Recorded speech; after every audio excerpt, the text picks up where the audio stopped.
गुरु पद्म प्यारे हैं, जय गज के सितारे हैं। गुरु पद्म प्यारे हैं, जय गज के सितारे हैं। जो प्राण हमारे हैं, कुल कांकरिया उजियारे हैं। आया है जन्म दिवस, खुशियाँ मनाते हैं। गुरु चरणों में श्रद्धा से हम शीश झुकाते हैं। गुरु पद्म प्यारे हैं, जय गज के सितारे हैं। माँ मोहिनी के हैं प्यारे, हाँ प्यारे। मिश्री मल जी के हैं राज दुलारे। शहर जुदाना में जन्मे, हाँ जन्मे। गुरु जय मल का नाम फैलाया जग में। गुरुवर की महिमा को हिल मिल गाते हैं। गुरु चरणों में श्रद्धा से हम शीश झुकाते हैं। गुरु पद्म प्यारे हैं, जय गज के सितारे हैं। जो प्राण हमारे हैं, कुल कांकरिया उजियारे हैं। लीलाल गुरु से शिक्षा, हाँ शिक्षा। यौवन में ही ले ली आपने दीक्षा। ये से ये संत निराले, हाँ निराले। संयम से है खोले मुक्ति के ताले। अथावन में जन्म दिवस पर शुभ कामना देते हैं। गुरु चरणों में श्रद्धा से हम शीश झुकाते हैं। गुरु पद्म प्यारे हैं, जय गज के सितारे हैं। प्रभावक प्रवचन फरमाते, हाँ फरमाते। 12 व्रत से सब जन श्रावक बनते। अनुपेहा ध्यान प्रणेता, हाँ प्रणेता। समनी मार्ग के है प्रारंभ करता। पार्श्व पद्म गुरु शिष्य मंडल शुभाशीष चाहते हैं। गुरु चरणों में श्रद्धा से हम शीश झुकाते हैं। गुरु पद्म प्यारे हैं, जय गज के सितारे हैं। जो प्राण हमारे हैं, कुल कांकरिया उजियारे हैं। गुरु पद्म प्यारे हैं, जय गज के सितारे हैं। गुरुदेव की क्या कैसे आत्मबंधुओं, मनुष्य का जन्म माता के आंचल में होता है। मनुष्य का पालन पोषण माता की गोद में होता है, किंतु उस मनुष्य का, उस बालक का विकास गुरु के चरणों में होता है। जिस प्रकार एक पत्थर को प्रतिमा का रूप कलाकार देता है, एक फूल को, फूलों की पंखुड़ियों को गुलदस्ते के रूप में मालाकार देता है, ठीक उसी प्रकार इस आत्मा में चेतना को जागृत करने वाले गुरु ही होते हैं। आज का ये पावन प्रसंग पूज्य गुरुदेव डॉक्टर श्री पदम चंद्र जी महाराज साहब का 58वां जन्म दिवस। ज्ञानी जन कहते हैं कि जन्म दिवस तो बहुत आते हैं लोगों के, लेकिन महापुरुषों का जन्म दिवस एक नया आयाम प्राप्त कराता है। हम सबको एक सीख देता है, हम सबको एक शिक्षा प्राप्त कराता है। उनके जीवन को देख करके हमको कुछ न कुछ सीखने को अवश्य ही प्राप्त होता है। गुरुदेव श्री के मुखारबिंद से कुछ प्रसंग हमने सुने, लेकिन उनके जीवन के बारे में अगर कहना चाहे और कहते जाए तो ये पूरा दिन भी कम पड़ता है और शब्द भी कम पड़ते हैं, क्योंकि दीक्षा से पहले ही जिनके भीतर नेतृत्व कला, लीडरशिप क्वालिटी इतनी अधिक हो, जिन्होंने मात्र केवल उनके जीवन के विकास के बारे में नहीं सोचा, उन्होंने जन जन के आध्यात्मिक विकास, जन जन के धार्मिक विकास के बारे में भी चिंतन किया। जब उन्होंने शिक्षा प्राप्त की, स्कूल का एजुकेशन कंप्लीट किया, महावीर जैन पाठशाला में प्रारंभिक शिक्षा, श्री उम्मेद उच्च माध्यमिक विद्यालय में माध्यमिक शिक्षा और उसके पश्चात जोधपुर यूनिवर्सिटी से बीकॉम और साथ में दर्शन शास्त्र के अंदर एमए किया 1986 के अंतर्गत। 1987 में पीएचडी के लिए रिसर्च स्कॉलर बने और उसी शोध छात्र के दौरान उन्होंने भारतीय दर्शनों के अंतर्गत अनेकांतवाद का क्या महत्व है उसके ऊपर उन्होंने पीएचडी थीसिस तैयार की और 1988 के अंदर डॉक्टरेट पदवी भी प्राप्त की। आत्मबंधुओं, ये एकेडमिक एजुकेशन के साथ साथ धार्मिक संस्कार बचपन से ही, और साथ में जब गुरु भगवंतों का सानिध्य मिलता है, आचार्य श्री जीतमल जी महाराज साहब, आचार्य श्री लालचंद जी महाराज साहब, आचार्य सम्राट पूज्य श्री शुभचंद्र जी महाराज साहब, आचार्य प्रवर श्री पार्श्वचंद्र जी महाराज साहब की शिक्षा उनको प्राप्त हुई और 1983 से जब आध्यात्मिक जर्नी प्रारंभ हुई, उसके साथ साथ पूज्य गुरुदेव ने सोचा कि जो ज्ञान प्राप्त किया है उसे अगर जीवन में उतारा नहीं, अगर जीवन व्यवहार के अंदर वो कला पहुंची नहीं, तो जो ज्ञान सीखा है वो तो शून्य मात्र रह जाता है। इसीलिए उन्होंने नव युवकों को संपर्क किया, उनके जीवन में भी जो ज्ञान उन्होंने सीखा, जो संस्कार उन्होंने प्राप्त किए, जन जन के भीतर भी वो संस्कार जागृत करने के लिए नव युवकों को जोड़ने का प्रयास किया और 1983 से लेकर के 1988 तक एक सांस्कृतिक आंदोलन चलाया। और इसी आंदोलन के अंतर्गत अनेक जगहों पर, चाहे वो धार्मिक क्षेत्र हो, चाहे आध्यात्मिक क्षेत्र हो, चाहे सांस्कृतिक क्षेत्र हो, हर क्षेत्र में आगे बढ़ने के और आगे बढ़ाने का प्रयास गुरुदेव ने किया। इसी दौरान सबसे पहले श्रुताचार्य चौथ भवन महिला बाग के अंतर्गत धार्मिक पाठशाला प्रारंभ की और उसके पश्चात आसोम, नागौर, रायपुर, सोजत अनेक क्षेत्रों में धार्मिक पाठशालाएं प्रारंभ की। गुरुदेव का जो लीडरशिप क्वालिटी है, जहां पर बच्चों को बहुत ही सरल भाषा में सहज शैली के साथ धर्म के मर्म को समझाने का जो स्टाइल है, उस स्टाइल से बच्चे, बड़े, बूढ़े सभी लोग धर्म की शिक्षा को आसानी से प्राप्त कर लेते हैं। पूज्य गुरुदेव का व्यक्तित्व इतना सुंदर, इतना सुरभित, इतना सुविशाल कि आत्मबोध तो सहज में ही प्राप्त हो जाता है। आत्मबंधुओं, व्यक्तित्व इतना श्रेष्ठ, उत्कृष्ट, निर्दोष श्रमण साधना जो करते हैं और उत्कृष्ट धर्म आराधना के साथ साथ ज्ञान साधना भी स्वयं भी करते हैं और दूसरों को भी करवाते हैं। 1996 के अंदर माउंट आबू के अचलगढ़ गुफा में अणुपेहा ध्यान साधना की उत्कृष्ट आराधना और साथ में 15 दिन तक निरंतर आयम्बिल की तपश्चर्या और एक पैर पर खड़े होकर के सूर्य की आतापना लेना, धर्म साधना इतनी उत्कृष्ट, इतनी अधिक कि उसके बाद से गुरुदेव के प्रवचनों में जो प्रभाव था वो आप सब देख ही रहे हैं। वर्तमान में भी हजारों लोग गुरुदेव से प्रतिबोध को प्राप्त करते हैं। और जब पहले 1980-81 में 100-200 शिविरार्थी होते थे, लेकिन गुरुदेव के प्रयास से 2000-2500 शिविरार्थी एक शिविर में रहते हैं। जो 15 दिन की गर्मी में आध्यात्मिक शिक्षण शिविर प्रारंभ होता है, उन शिविरों के दौरान सैकड़ों बच्चे अनेक संप्रदायों में दीक्षित हैं, सैकड़ों लोग स्वाध्यायी बंधु बनते हैं और गुरुदेव श्री की प्रेरणा से पहले भी जय जैन व्यायामशाला, जय जैन पुस्तक भंडार, जय जीत सिलाई प्रशिक्षण केंद्र, ऐसे अनेक आयाम प्रारंभ किए। लेकिन उसके बाद भी दीक्षा के बाद उनकी प्रेरणा, उनका जो लीडरशिप क्वालिटी है वो और अधिक बढ़ता ही गया और आज हर क्षेत्र में पूज्य गुरुदेव डॉक्टर श्री पदम चंद्र जी महाराज साहब ने जन जन को प्रेरणा देते हुए अनेक ऐसी संस्थाएं खड़ी हुई जिससे बच्चे बड़े सभी को लाभ प्राप्त होता है। अभी मैं आपके समक्ष कुछ डिटेल्स देना चाहती हूँ।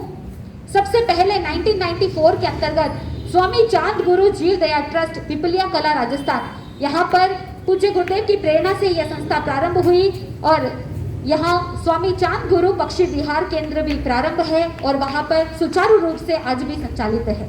1995 में श्री SS आचार्य लाल जैन सेवा संस्थान जूटा, यहाँ पर 4.5 बीघा जमीन में JPP को स्कूल के लिए भेंट की। अभी वर्तमान में JPP जैन इंटरनेशनल स्कूल जूटा के रूप में वहाँ पर संचालित है और बहुत से बच्चे जैन धर्म के संस्कार को प्राप्त करते हुए शिक्षा को प्राप्त कर रहे हैं।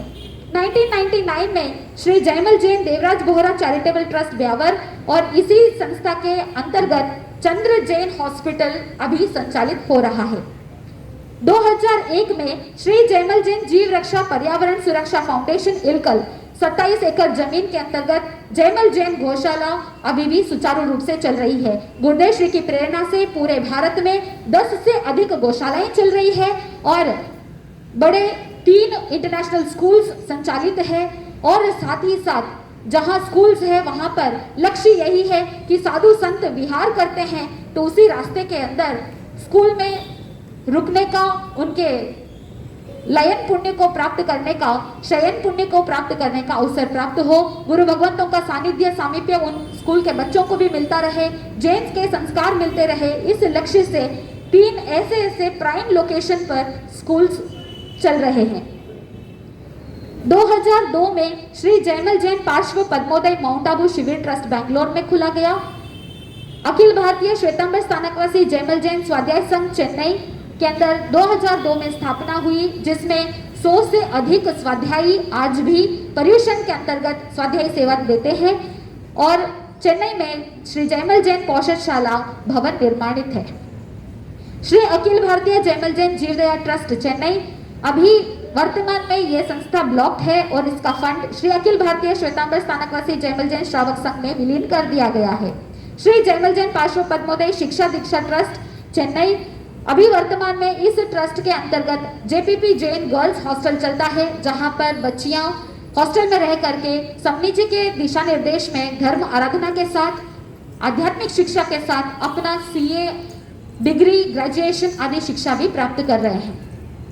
श्री जयमल जैन पार्श्व पद्मोदय तमिलनाडु शिविर ट्रस्ट, इसको डिसॉल्व करके इनके ट्रस्टीज को अखिल भारतीय श्वेतांबर स्थानकवासी जयमल जैन स्वाध्याय संघ चेन्नई श्री जयमल जैन पौषधशाला के ट्रस्टी बनाए गए हैं।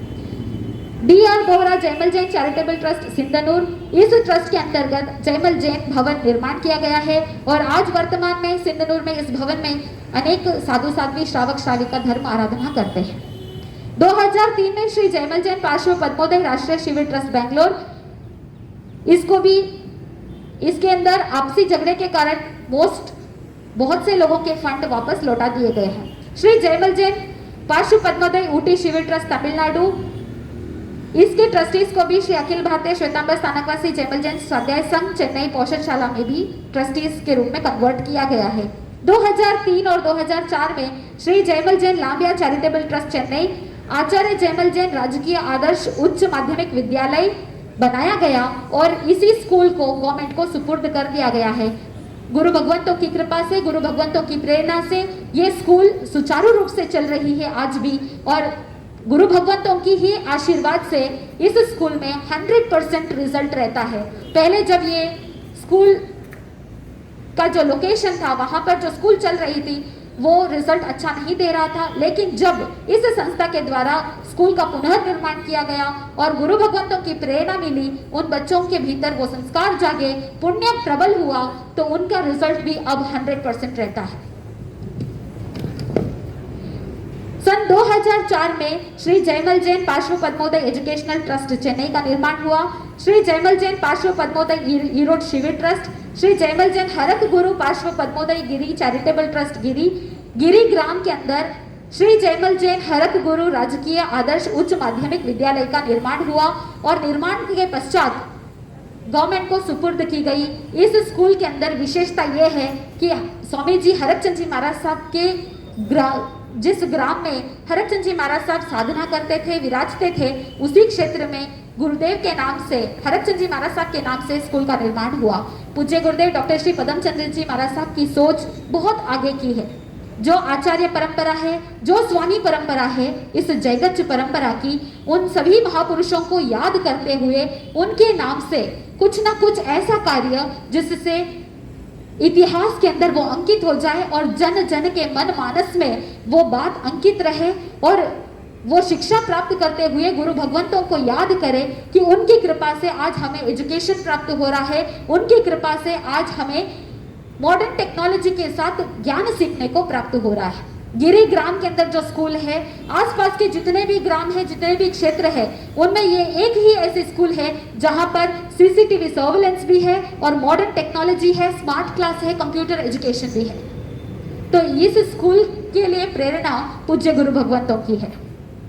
श्री जयमल जैन हरक गुरु पार्श्व पद्मोदय जीवदया ट्रस्ट बोलाराम, इस ट्रस्ट के अंतर्गत जयमल भवन निर्माण हुआ और आज भी कबूतरों को प्रतिदिन 1 क्विंटल अनाज दिया जाता है। 2006 में श्री जयमल जैन पार्श्व पद्मोदय फाउंडेशन पौंडीचेरी, यहाँ पर 7.5 एकड़ जमीन के अंदर श्री जयमल जैन शुभ पार्श्व पद्मोदय गौशाला निरंतर सुचारू रूप से चल रही है। श्री जयमल जैन चौथ गुरु पार्श्व पद्मोदय गौशाला महेंद्र वर्ल्ड सिटी चिंगलपेट तमिलनाडु, ये गौशाला सुरेश जी गेलड़ा और आनंद जी चौधरी के कंपनी द्वारा प्रारंभ की गई और संचालन सुचारू रूप से चल रहा है। गुरु भगवंतों की अनन्य प्रेरणा होती है कि जहां पर आध्यात्मिक शिक्षा, सेवा, संस्कार और साथ में मेडिकल रिलीफ और प्राणी दया, जीव दया के भी कार्य निरंतर रूप से चलते हैं। श्री जयमल जैन रावत गुरु गौशाला फड़ोद, वहां पर भी गौशाला निरंतर सुचारू रूप से चल रही है। श्री जयमल जैन पार्श्व पद्मोदय मुमुक्षु इंटरनेशनल ट्रस्ट चेन्नई, या इस संस्था के द्वारा समनी वृंद का मैनेजमेंट, उनके पढ़ाई लिखाई का एक्सपेंसेस आदि सारे एक्सपेंसेस संभालती है। इस ट्रस्ट का फंड जेपीपीआई रिसर्च फाउंडेशन को विद इंटरेस्ट लोन दिया हुआ है। 2008 में गुरुदेव की प्रेरणा से हिरियूर कर्नाटका में जैन स्थानक का निर्माण हुआ। जेपीपी अहिंसा रिसर्च फाउंडेशन की स्थापना 2008 में हुई बेंगलोर के अंतर्गत, और इसी संस्था के अंतर्गत अनेक जेपीपी जैन समनी सेंटर्स का भी निर्माण हुआ, चाहे वो चेन्नई, मैसूर, बैंगलोर, रायचूर, सिकंदराबाद, अमरावती, अनेक क्षेत्रों में समनी सेंटर्स निर्माण हुए हैं। जेपीपी जैन गुरुकुलम तिरुतनी में, जहां पर गुरुकुल सिस्टम से बच्चों को शिक्षा प्राप्त करवाने का प्रोजेक्ट है। JPP Jain naturopathy centre Jalgaon, JPP Jain स्थानक and Jain guest house Jodhpur के अंदर निर्माणाधीन है और बहुत ही जल्दी पूर्ण होने वाला है। इस संस्था के अंतर्गत अनेक ऐसे प्रोजेक्ट्स भी चल रहे हैं। जेपीपी जीव रक्षण वेदिके दोडबलापुर, जेपीपी जैन आई प्रोजेक्ट, जहां पर हजारों लोगों के कैटरेक्ट ऑपरेशंस हुए हैं और अनेक कैंप्स भी मैसूर के अंदर हुए हैं। जेपीपी गुरु अन्नपूर्णा प्रोजेक्ट बैंगलोर, जहां पर हजारों लोगों को अन्नदान करते हुए गरीबों को मदद की गई है।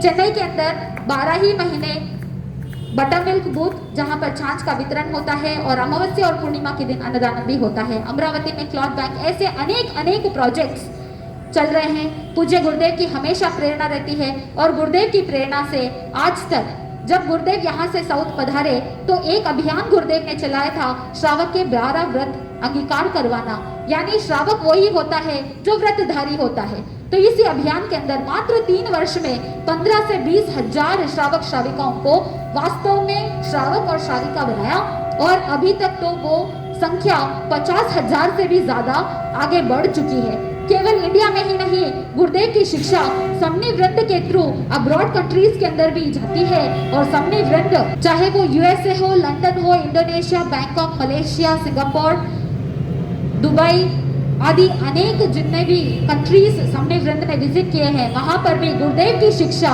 श्रावक के 12 व्रत वहां पर भी समनी जी ने समझा करके वहां पर भी व्रतधारी श्रावक बनाए हैं और गुरुदेव श्री की प्रेरणा से 200 से अधिक 100 जोड़े शील व्रत का प्रत्याख्यान अंगीकार किया है। और गुरुदेव श्री जब साउथ पधारे तो वहां से 8 संत और 8 समनी जी गुरुदेव की शिष्य शिष्याएं हैं और साथ में अनेक ऐसे कार्य हुए हैं जिससे जय संघ के अंदर उन्नति और उत्थान आगे होता रहा है।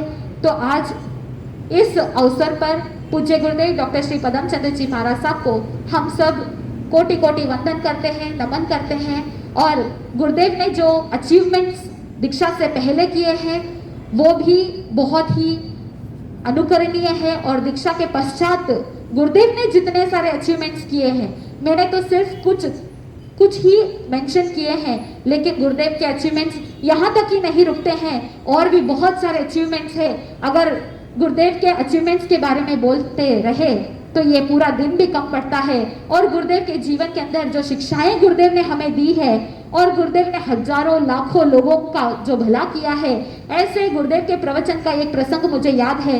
जब 2010 में गुरुदेव सिकंदराबाद में चातुर्मास्याधीन थे, वहां पर विराजमान थे पॉट मार्केट स्थानक के अंदर, तो क्षमा धर्म के ऊपर गुरुदेव प्रवचन फरमा रहे थे। वहां पर एक बच्ची ससुराल छोड़ करके पीहर आई हुई थी, और उनके माता पिता भी थोड़े परेशान थे। गुरुदेव के पास आकर के उन्होंने गुरुदेव को कहा कि गुरुदेव इसे समझाइए। तो गुरुदेव ने उस बच्ची को कुछ नहीं कहा। गुरुदेव ने कहा कि तुम संवत्सरी तक निरंतर रोज मेरे प्रवचन सुनना। गुरुदेव के प्रवचन के अंदर वो जादू है, गुरुदेव के प्रवचन के अंदर वो प्रभाव है कि जो व्यक्ति भीतर से अपने दोष को नहीं देख पा रहा है, वो जीवन के मर्म को समझ नहीं पा रहा है, गुरुदेव के प्रवचन को सुन करके अपने भीतर से वो चेतना जागृत कर लेता है। वो बच्ची जब निरंतर गुरुदेव के क्षमा धर्म के ऊपर प्रवचन सुन रही थी, सुनते सुनते उसके मन में इतने भाव जागृत हुए कि उसने जीवन में कभी तपस्या नहीं की थी, लेकिन वहां गुरुदेव के सानिध्य में उसने 11 की तपस्या की। और देखिए कि उसकी तपस्या की अनुमोदना के लिए उसके ससुराल वाले वहां पर आए, और जो प्रॉब्लम्स हो रही थी वो सारे प्रॉब्लम्स बिना कुछ कहे ही मात्र प्रवचन श्रवण से ही सॉल्व हो गया। ऐसे अनेक प्रसंग है, चाहे वो चेन्नई का प्रसंग हो, जहां पर गुरुदेव के प्रवचन को सुन करके एक व्यक्ति कर्ज दे चुका था और एक व्यक्ति वापस लौटा नहीं रहा था, लेकिन गुरुदेव ने जब प्रवचन के अंदर ऐसे ही जनरली समझा रहे थे कि जो कर्ज किया है उसे चुकाए बिना छुटकारा प्राप्त नहीं हो सकता, वो प्रवचन का ऐसा प्रभाव था कि जो व्यक्ति कर्ज दे करके परेशान था और जो व्यक्ति कर्ज लेकर के लौटा नहीं रहा था, दोनों की चेतना जागृत हुई और वहां पर वो समस्या भी सॉल्व हो गई। ये तो केवल एक सांसारिक दृष्टि से आप देख रहे हैं, लेकिन वास्तव में जो आध्यात्मिक चेतना जागृत होती है, जो आत्मा के भीतर के गुण जागृत होते हैं गुरुदेव के प्रवचनों से, वो तो और अविस्मरणीय है। तो इसीलिए हम आपसे यही कहना चाहते हैं कि आप अभी जो पुण्य 36 का प्रवचन सुन रहे हैं, वास्तव में आप सब बहुत पुण्यशाली है, भाग्यशाली है कि हमें ऐसे आचार्य भगवंतों का सानिध्य मिला, ऐसे गुरु भगवंतों का सानिध्य मिला कि उनकी वाणी के द्वारा हम अपने आत्मा के अंदर जो कर्म मल है उसे दूर कर सकते हैं, हमारे भीतर जो दोष है उन सभी दोषों को दूर कर सकते हैं। तो आप केवल कानों से नहीं, आप अपने आत्मा के भीतर से सुने, श्रोत्रेंद्रिय बल प्राण से सुने, जिससे आपका जीवन भी उन्नति की ओर अग्रसर हो सके। पूज्य गुरुदेवों के सानिध्य में हम रह करके हमारा जीवन बहुत ही कृतार्थ हो गया। और मैं तो समझती हूँ कि अगर गुरुदेव 2003 में बैंगलोर नहीं होते तो शायद मैं आज यहाँ नहीं होती, क्योंकि गुरुदेव की ही प्रेरणा थी कि केवल दांतों के डॉक्टर बनने से कुछ नहीं होता है, आत्मा का डॉक्टर बनना है। आचार्य भगवान पूज्य श्री पार्श्व चंद्र जी महाराज साहब, डॉक्टर श्री पदम चंद्र जी महाराज साहब की अनन्य कृपा है कि जिनकी वजह से आज हम अपने आत्मा का कल्याण कर पा रहे हैं, अपने आत्मा को समझ पा रहे हैं और जान पा रहे हैं। इसीलिए मैं गुरुदेव के चरणों में कोटि कोटि वंदन करते हुए आज 58वें जन्म दिवस पर बहुत बहुत शुभकामना देते हुए अपने शब्दों को विराम देती हूँ।